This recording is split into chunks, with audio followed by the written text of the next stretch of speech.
kapan dibuka.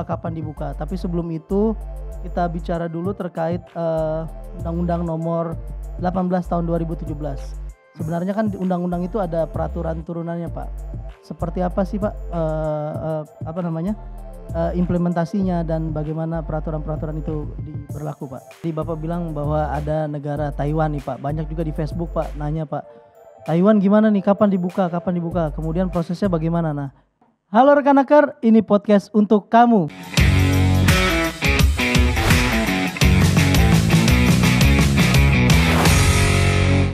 Penanganan COVID-19 di berbagai negara termasuk di Indonesia sudah membuahkan hasil. Salah satunya ini membawa angin segar bagi dunia ketenagakerjaan. Salah satunya terkait dengan penempatan pekerja migran Indonesia yang sudah akan dibuka. Di samping saya sudah ada Bapak Rendra Setiawan, Direktur Bina Penempatan dan Perlindungan Pekerja Migran Indonesia. Selamat datang Pak Rendra. Selamat datang di podcast Ketenagakerjaan, Pak. Bapak kayaknya tambah segar apa tambah pusing, Pak? Tambah dua-duanya ya. Banyak netizen di media sosial juga kapan, Pak, kapan dibuka. Tapi sebelum itu kita bicara dulu terkait Undang-Undang Nomor 18 tahun 2017. Sebenarnya kan di undang-undang itu ada peraturan turunannya, Pak. Seperti apa sih, Pak? Implementasinya dan bagaimana peraturan-peraturan itu berlaku, Pak? Baik, terima kasih. Memang terkait dengan Undang-Undang 18 ya.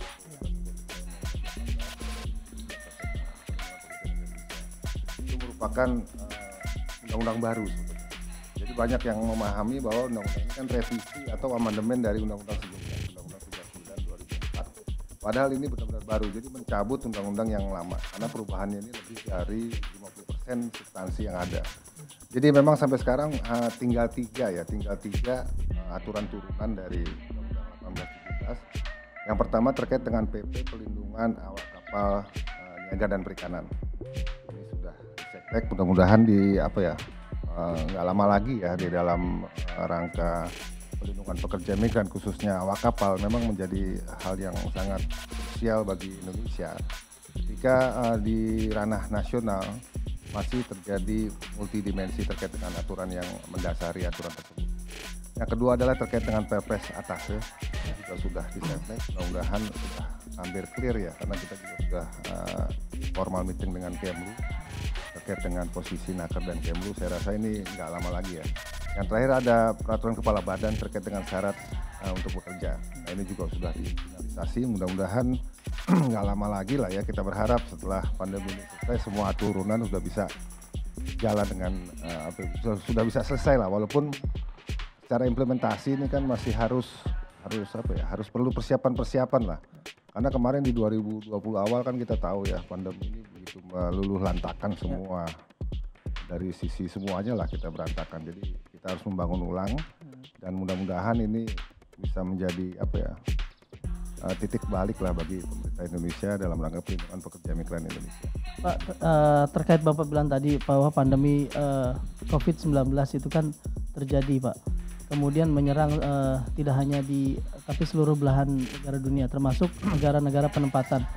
Nah, saya mau tanya update-nya nih, Pak. Banyak banget di media sosial tuh nanya-nanya tentang itu. Update-nya gimana, pembukaan gimana?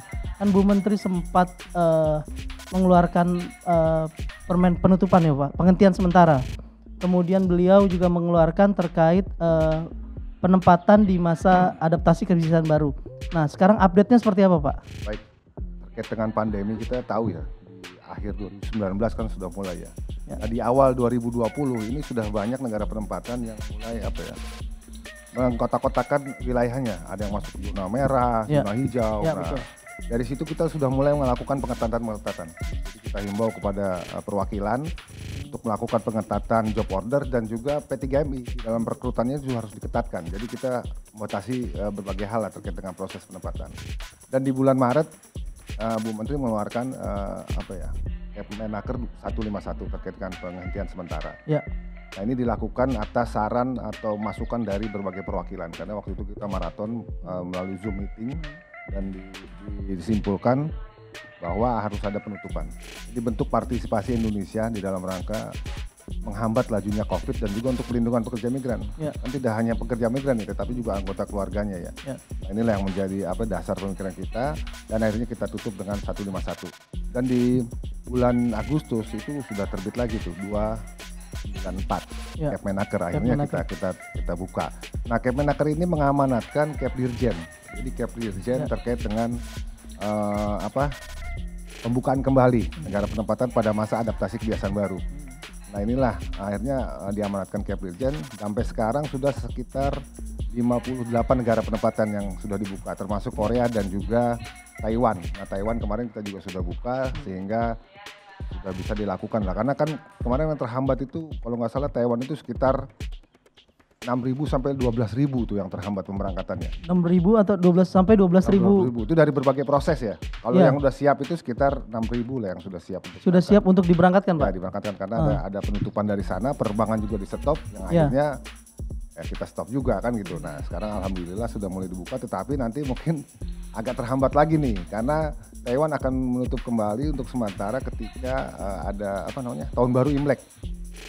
Oh iya. Nah, karena banyak warga Taiwan yang sudah mengajukan untuk masuk ke Taiwan lagi, ini karantinanya terbatas, penerbangan terbatas, sehingga ini tahap 1 sudah selesai di bulan ini dan mungkin akan dibuka lagi setelah Imlek nanti. Jadi kalau itu tergantung apa sih, Pak? Apa yang mendasari mereka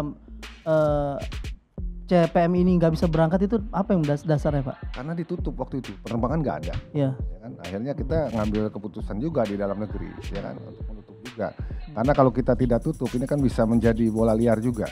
Ketika negara sana tutup kan sudah tidak berangkat. Nah, kami khawatir kalau proses banyak terjadi hal-hal yang tidak kita inginkan. Padahal di dalam negeri juga kita tahu kan ada lockdown juga waktu itu. Sehingga memang harus dilakukan pembatasan total lah bagi penempatan ini yang akhirnya ya kita buka sekarang. Alhamdulillah sudah 58 negara lah sampai sekarang yang kita buka. Nah, itu terkait tadi Bapak bilang bahwa ada negara Taiwan nih, Pak. Banyak juga di Facebook, Pak, nanya, Pak, Taiwan gimana nih, kapan dibuka? Kemudian prosesnya bagaimana? Nah, mungkin ada update sedikit, Pak, mau buat teman-teman rekan Naker yang menunggu nih jawaban Taiwan gimana? Baik, Taiwan sudah buka ya. Sudah buka, Pak. Udah 2-3 minggu ini sudah buka. Tapi dibatasi untuk 1.700 dulu. 1.700 pekerja migran Indonesia. Itu di sektor apa, Pak? Kalau di semua sektor itu. Di semua sektor. Jadi baik yang pengguna perseorangan maupun pada pengguna berbadan hukum. Jadi di pabrik segala macam itu dengan yang kerja di rumah. Jadi sekarang sudah lumayan lah, ya kan. Tetapi karena memang waktunya juga singkat, memang dikasih sampai kalau nggak salah 23 kemarin lah penerbangan itu. 24 jadi ditutup kembali untuk sementara aja selama Imlek aja. Jadi memang Imlek ini pemerintah sana kan keterbatasan karantina juga ya. Karena banyak warga Taiwan yang sudah akan pulang ketika Imlek. Jadi mungkin nggak mau susah ya, nggak mau ribut juga karena kan karantina ini antri, Pak. 2 minggu coba bayangkan. Karantinanya 2 minggu, Pak. Iya. Kalau di sana? Di sana 2 minggu kan. Nah, ini kan yang menjadi beban. Nah, untuk yang kami minta juga kepada P3GMI ketika mereka memproses penempatan pekerja migran ini harus sesuai dengan protokol kesehatan. Karena Indonesia ini menjadi satu-satunya negara, Mas, yang dibuka sekarang. Filipina, Vietnam semua masih tutup. Di Taiwan? Di Taiwan. Jadi kita mendapat apresiasi ketika kita mengeluarkan SOP waktu itu. SOP terkait dengan pelaksanaan prosedur kesehatan di LPK, Lembaga Pelatihan Kerja, dan juga P3GMI. Bagaimana mereka melakukan tata kelola sesuai dengan protokol kesehatan yang berlaku. Jadi ketat, dari mulai PMI datang sampai PMI berangkat itu semua ketat.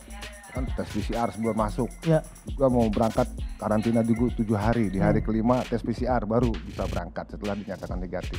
Jadi kita menjaga betul gitu loh, ya kan, jangan sampai PMI kita ada yang terpapar sampai sana. Ini kan juga akan memperburuk akan menjadi buruk lagi gitu terhadap proses penempatan. Jadi yang kita minta ya jangan sampai hal ini terulang lagi lah. Karena waktu itu pertama kali kita buka di bulan Agustus dulu itu ada yang terpapar, Mas.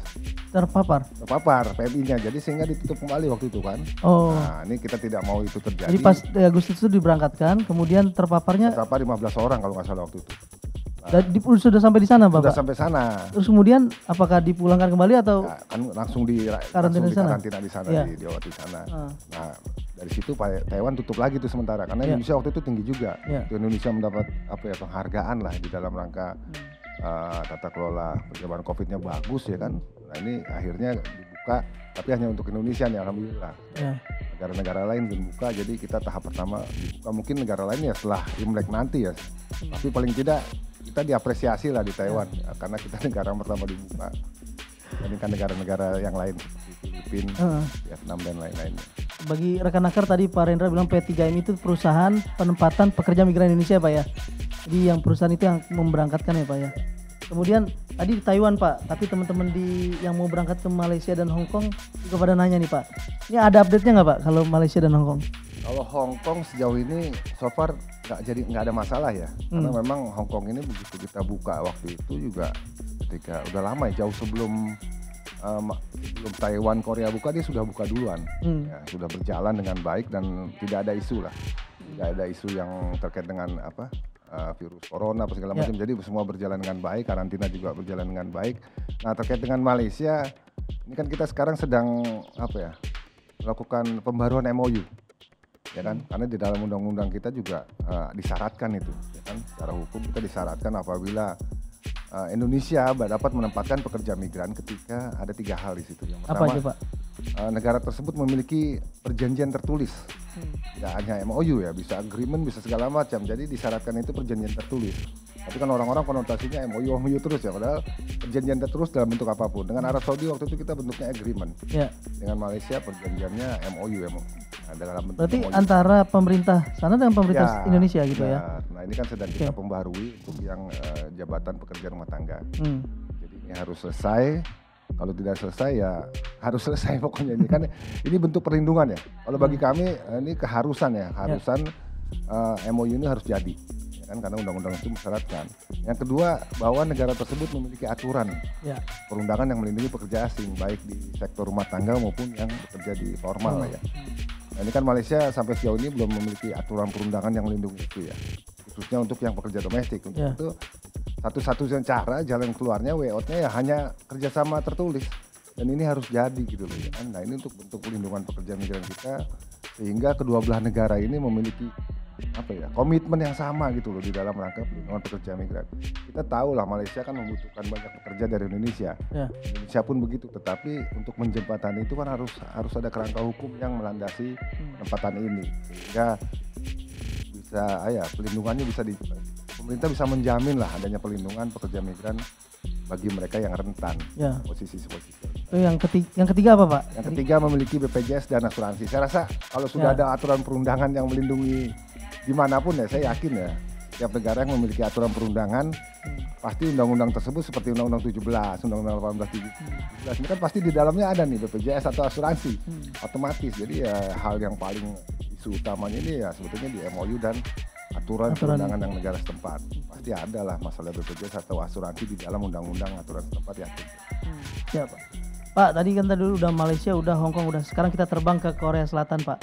Ada ini juga banyak yang nanya Pak, sampai kita juga di demo waktu kemarin Pak. Di Kemnaker demo terkait kapan berangkatnya di Korea government to government ya Pak ya. Nah itu bagaimana update-nya Pak? Apakah ada update-nya? Ada. Ya, sebetulnya sejak demo kemarin ya, kita kan sebelumnya jauh sebelum juga kita selalu berusaha untuk melakukan pendekatan, melakukan menjamin kepercayaan Korea bahwa Indonesia ini dalam pengelolaan penyebaran virus ini sudah bagus, kan pencegahannya sudah bagus segala macam. Ya, Bu Menteri juga ketemu tuh dengan memanggil dubes Korea, kan, seperti itu mereka ketemu dan akhirnya ya dapat dibuka waktu itu kan, tapi kan nggak langsung berangkat Mas. Ya kan? Ada step by stepnya lah. Kalau yang belum mengikuti ujian ini harus uji dulu, pelatihan bahasanya seperti apa. Jadi step by step dilakukan, dan juga penempatan ini kan yang melakukan BP2MI ya, selaku lembaga penempatan pemerintah. Jadi memang di BP2MI, dan sampai sekarang masih berjalan prosesnya. Ya mudah-mudahan dalam bulan-bulan Januari lah sudah mulai ada penempat penerbangan ke Korea. Januari penerbangan ke saya rasa mudah-mudahan lah sudah ada itu. Oke. Pak, terkait dengan dari Korea kita beralih ke Jepang Pak. Nah Jepang kan juga ada program namanya Specific Skill Worker atau SSW. Nah itu update-nya seperti apa Pak? Apakah sudah ada penempatan ke sana?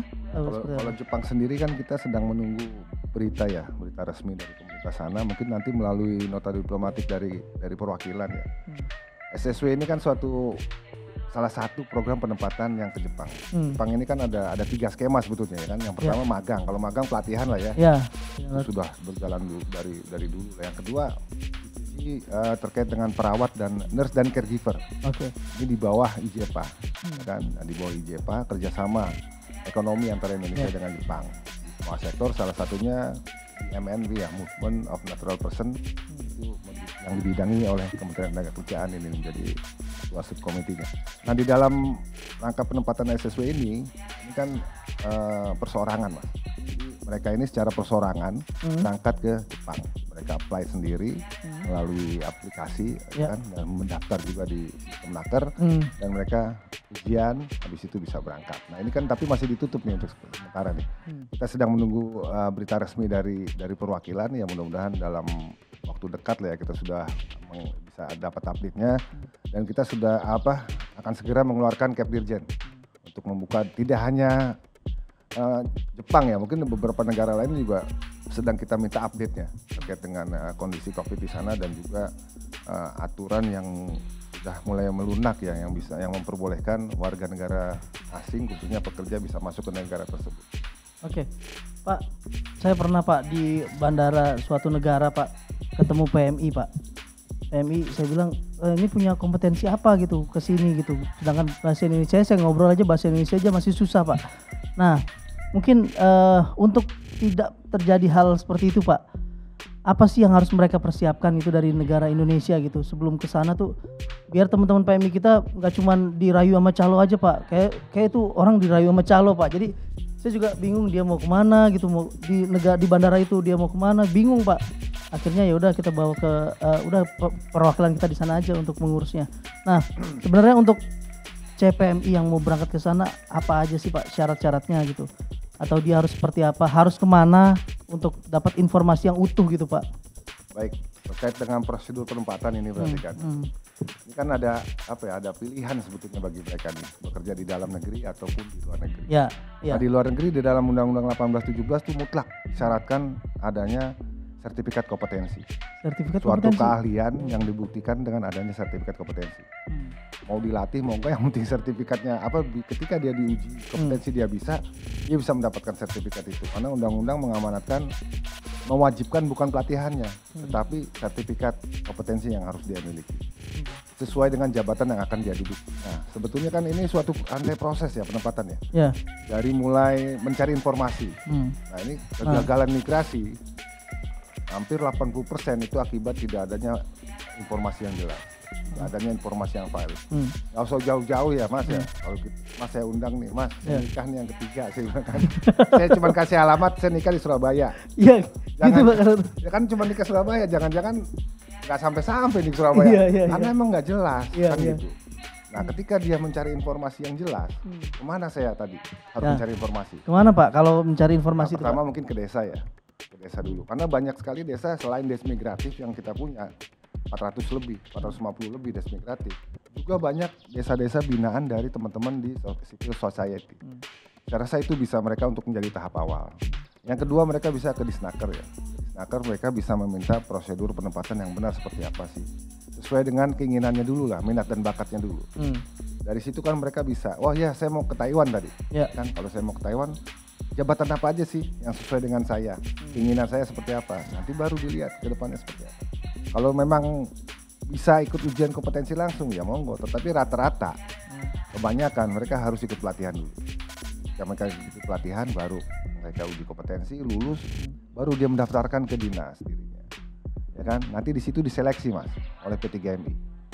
Diseleksi, lulus seleksi, baik seleksi wawancara maupun kesehatannya ya. Kalau sudah lulus seleksi baru mengurusi dokumennya, dokumen dari mulai visa, ada perjanjian kerja, mengikuti OPP. Nah ini saya rasa kalau proses ini dilalui itu tidak ada lagi yang nyasar-nyasar tuh. Ya, karena memang sudah terschedule semua Mas, berangkatnya difasilitasi, sampai sana pun ada agensi bahkan perwakilan juga terinfo sampai sana. Kalau yang berangkatnya nggak tahu, ya gimana kita mau tahu kan gitu kan. Saya juga pernah ketemu soalnya di Singapura tuh beberapa teman-teman PMI yang memang kita lihat nggak layak lah ya, seharusnya mereka nih fasilitasi dari awal. Nah kalau misalnya itu bisa terjadi, saya rasa nggak akan ada lagi ya yang Nah, ini kan peran pemerintah di sini sebetulnya. Ya. Bagaimana pemerintah mendirikan melakukan layanan dari mulai tingkat desa. Kita juga dorong pembentukan layanan terpadu satu atap. LTSA itu ya Pak ya? LTSA di 45. Bahkan kemarin di Poli Bali Mandar Bu Menteri langsung meresmikan. Ya. Nah ini kan kedekatan layanan inilah yang sedang kita cari bagaimana PMI ini bisa terlayani di daerahnya. Ya. Bahkan di perbatasan nanti kan. Ya. Karena tata kelola perbatasan dengan daerah asal beda nih. Ya kan, seperti di Nunukan. Ya. Nunukan ini sebagian besar bukan warga Nunukan, 99% itu dari luar Nunukan mereka. Kaum deportasian dari Malaysia. Ya. Nah, ini kan juga layanannya beda ya. Kalau kita lihat layanan yang Indramayu dengan Nunukan pasti beda. Ya. Nah, inilah yang treatment seperti ini yang harusnya menyesuaikan layanan terpadu satu atap itu seperti apa. Yang penting rakyat Indonesia ini bisa bekerja ke luar negeri secara aman, ya kan? Secara aman, murah, cepat, itu kan intinya. Jadi memang penting lah buat daerah. Ini kan peran daerah sebetulnya nih. Peran daerah, kewajiban daerah di dalam undang-undang untuk membentuk layanan tersebut. Dan Naker ini sangat mensupport sekali. Gitu. Oke. Pak, banyak juga di media bilang bahwa media sosial bahwa zero cost. Sebenarnya apa sih Pak zero cost itu Pak? Sebetulnya nggak ada istilah zero cost. Ya. Jadi kalau di dalam aturan kita itu istilahnya di pasal 30 Undang-Undang 1817 bahwa pekerja migran tidak boleh dibebankan biaya penempatan. Tidak, jadi kita lurusin dulu Pak ya. Tidak boleh dibebankan biaya penempatan. Berarti tadi Bapak bilang dari proses awal sampai pemberangkatan tidak boleh ada biaya. Nah, tidak boleh ada biaya. Tetapi biaya yang seperti apa kan orang nanya lagi nih. Nah, ya. Nah, ada di pasal 72 tuh, pasal larangan di situ. Setiap orang dilarang membebankan biaya penempatan bagi pekerja migran yang sudah ditanggung oleh pengguna. Oke. Yang bagaimana yang belum ditanggung oleh pengguna? Nah, ya. Nah, ini yang harus diatur oleh kepala badan, ya kan? Bagaimana aturan ini bisa berjalan karena perlindungan pekerja migran di masa penempatan itu murni diatur berdasarkan aturan negara setempat dan kebiasaan internasional, ya kan? Nah, bagaimana kita melakukan bilateral meeting dengan untuk apa ya? Untuk menggolkan loh apa yang diamanatkan oleh undang-undang. Ini kan harus ada bilateral meeting, ada pendekatan juga. Karena kan tidak hanya Indonesia yang melakukan penempatan ke salah satu negara, pasti kan ada negara lain seperti Filipina, India. Nah, ini kan kita harus berlomba-lomba bagaimana kita melakukan kerangka perjanjian kerjasama bilateralnya agar penempatan ini seperti mudah. Jadi tidak ada itu istilah zero cost ya kan, yang ada itu tidak boleh dibebankan biaya penempatan. Jadi ini harus diluruskan, itu bisa menyesatkan Mas. Kita tersesat semua ujung-ujungnya kan. Selama ditanggung sama pengguna Pak ya? Ya. Jadi kalau sudah ditanggung oleh pengguna, dikenakan cas lagi oleh P3MI, kita sikat Pak. Sikat Pak ya? Sikat. Aja, COP cabut. Oh sampai COP bisa dicabut Pak? Iya, kalau memang terbukti melakukan pelanggaran berat kan. Ya kan? Oke. Nah, untuk itu harus hati-hati lah P3MI kan. P3MI hati-hati, agensi sana juga hati-hati. Kan saya yakin lah ya kan ini sudah sedikit demi sedikit pelanggaran-pelanggaran sudah mulai bisa dikurangi ya kan, karena memang ketatnya aturan di Indonesia juga Undang-Undang 1817 ini memberikan jangkauan hukum yang gawat. Ya. Jadi selain didenda juga dipenjara. Ada pidananya Pak ya? Ada pidananya, jadi harus hati-hati bagi kita semua. Bahkan kita juga pemerintah itu juga ada di situ pasalnya. Jadi harus hati-hati semua. Jadi memang ketat banget aturan di dalam Undang-Undang 1817 bagi mereka yang melanggar aturan. Saya rasa kita harus hati-hati semua dalam layanan ini. Pak, tadi banyak juga kalau masalah perlindungannya banyak juga yang TKI atau PMI kita yang disiksa atau tidak dibayar gitu. Bagaimana bentuk perlindungan negara atau cara negara untuk melindungi mereka itu seperti itu? Seperti apa Pak? Di dalam atau di luar negeri Pak? Oke. Ini kan maka dari itu ketika pekerja migran ini berangkat, ini kan harus melalui prosedur. Kan, contohnya kemana ya? Ke Taiwan lah ya. Kan kita juga memiliki kerjasama, ya kan. Contohnya juga dengan Malaysia yang sedang kita bangun. SOSW ke Jepang juga kita bangun. Nah, kalau aturan ini mereka taati, karena kewajiban bagi calon pekerja migran untuk mentaati aturan yang ada di Indonesia maupun yang ada di sana. Harus mengikuti proses yang sesuai dengan aturan perundang-undangan. Nah, kalau dia mengikuti proses, paling tidak kan dia memiliki sudah ada pelatihan, self defense capacity-nya sudah bagus, self skill-nya sudah bagus, maupun pelatihan seperti keterampilannya lah itu juga sudah bagus. Saya rasa kalau itu sudah mereka miliki, ini bisa meminimalisasi lah. Karena resiko migrasi itu tidak bisa dihilangkan. Ya, betul. Resiko itu akan tetap ada, jangankan di luar negeri ya, resiko apapun di dalam negeri juga ada.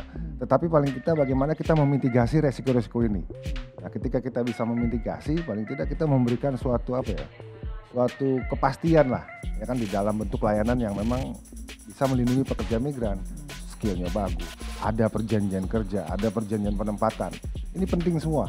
Jadi kalau itu dilalui, paling tidak secara dokumentasi, secara pribadi mereka sudah bisa melindungi dirinya sendiri. Itu yang paling penting. Yang paling penting persyaratan itu harus terpenuhi, Pak ya. Pak, kita minum dulu, Pak. Tambah asik, Pak. Nggak ada yang warna ini. Lebih sehat kata. Lebih sehat. Kalau kata saya punya dokter pribadi, Mas, dokter Kimung namanya. Dia bilang kalau air putih paling bagus. Paling bagus ya.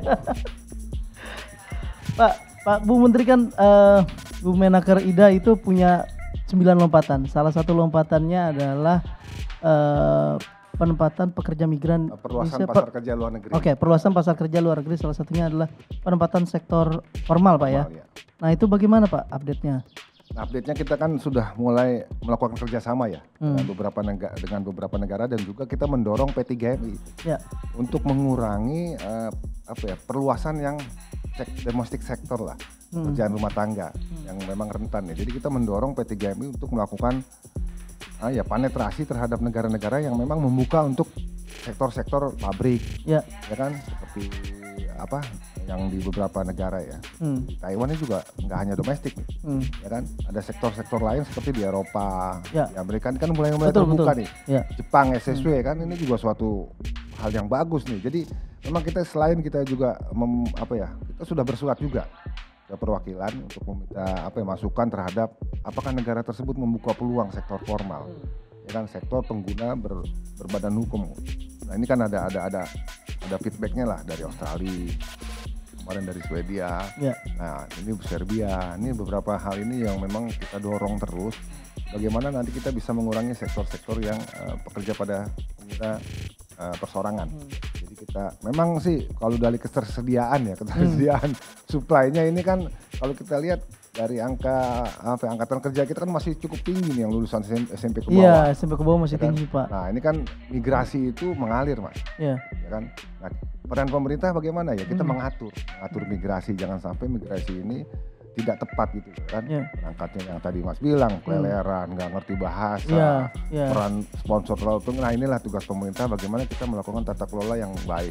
Memang tidak bisa seperti membalikan telapak tangan ya. Kita harus pelan-pelan ya kan, tapi memang kita harus harmonisasi dulu hubungan antar lembaga semua, memiliki komitmen yang tinggi, law enforcement yang bagus. Nah, ini saya rasa perlahan-lahan bisa kita bangun lah tata kelola pekerja migran yang baik sebagaimana yang diamanatkan dalam Undang-Undang 1817 ya, tentang penempatan perlindungan ya, Pak ya? Perlindungan pekerja migran. Beda. Perlindungan ya, Pak ya? Perlindungan pekerja migran Indonesia. Pak, pertanyaan terakhir, Pak. Ini apa harapan Bapak untuk calon pekerja migran Indonesia mungkin yang 2 tahun ini tidak berangkat gitu? Apa harapan Bapak untuk teman-teman atau yang sedang bekerja di luar negeri tidak bisa pulang? Apa harapan Bapak untuk mereka, Pak? Ya, harapan kami sih sebetulnya sederhana ya, mereka bisa bekerja dengan baik, dan apabila mereka masih di Indonesia hati-hati dan juga berangkat sesuai dengan prosedur dan sabar gitu yang penting. Kalau tidak sabar kan takutnya terjerat ada ya orang-orang yang tidak bertanggung jawab lah, dan ini banyak terjadi. Jadi saya rasa kepercayaan diri sendiri itu harus dibangun dari sekarang. Ya kan, kepercayaan diri sendiri, pertahanan diri sendiri harus dibangun sejak awal, karena memang jabatan-jabatan yang mereka duduki ini kan rentan terhadap berbagai pelanggaran, dan untuk teman-teman yang di sana ya kerja untuk bekerja, berangkat ke luar negeri ya kerja, ya kan. Banyak lah yang mereka pulang dari luar negeri justru nggak punya apa-apa. Nggak punya apa-apa ya, Pak ya. Ya kan. Jadi tata kelola remitansi yang mereka dapat untuk keluarga segala macam ini harus dipergunakan sebaik-baiknya. Jangan sampai terjadi migrasi berulang. Karena migrasi ini salah satu tipenya traditional migration yang memang turun-temurun. Dari neneknya, ibunya, terus dari PMI kan. Nah, kita nggak mau ya, pasti harus ada perbaikan lah ekonomi, kesejahteraannya. Untuk itulah disinilah peran pemerintah, bagaimana kita mengedukasi. Diamankan dalam undang-undang tuh, mengedukasi keuangan terhadap remitansi yang mereka dapat. Jadi kalau semakin bagus tata kelolanya dari semua sektor, saya rasa ini akan kedepannya sangat baik bagi kesejahteraan PMI dan keluarganya. Tapi ada harapan mereka yang selama 2 tahun ini nggak berangkat akan berangkat, Pak? Yakin saya berangkat. Yakin berangkat ya? Yakin. Jadi tenang aja. Jangan di komen-komen kadang-kadang galak tuh, Pak. Kapan ini kapan saya diberangkatin? Kapan sih berangkatin? Jadi intinya itu bukan kita yang nahan. Seandainya mereka terbang nih sampai sana dipulangkan nggak lucu kan, karena penerbangan aja kadang nggak ada. Oh gitu. Kita kalau saya yakin Bu Menteri maunya kita open seluas-luasnya kan. Ya. Tapi kan tidak bisa begitu aja. Bagaimana perlindungannya? Ya. Kan harus berjalan beriringan apa ya? Beriringan, nggak bisa mana yang dulu kan gitu loh kan. Dalam penempatan harus ada perlindungannya. Oke. Nah, ini suatu hal yang diamanatkan di dalam. Makanya undang-undang ini berubah. Dulu penempatan dan perlindungan. Ya. Kalau sekarang undang-undangnya saklek nih. Undang-undang perlindungan pekerja migran. Jadi perlindungan itu menjadi satu hal yang utama di dalam proses penempatan. Oke. Sekian closing. Cukup, Pak, apa lagi yang mau disampaikan, Pak? Udah pertanyaannya kan segitu doang. Jawab sesuai pertanyaan. Demikian rekan Nakar obrolan singkat kita terkait penempatan dan perlindungan pekerja migran Indonesia. Tadi mungkin ini mengobati rasa penasaran kapan saya berangkat, kapan saya bekerja ke luar negeri. Mungkin tadi obrolan kita sudah menjawab. Semoga obrolan kita bermanfaat buat rekan Nakar. Sampai jumpa di Kemnaker menjawab semua bisa tanya berikutnya. Sampai jumpa dan salam kompeten.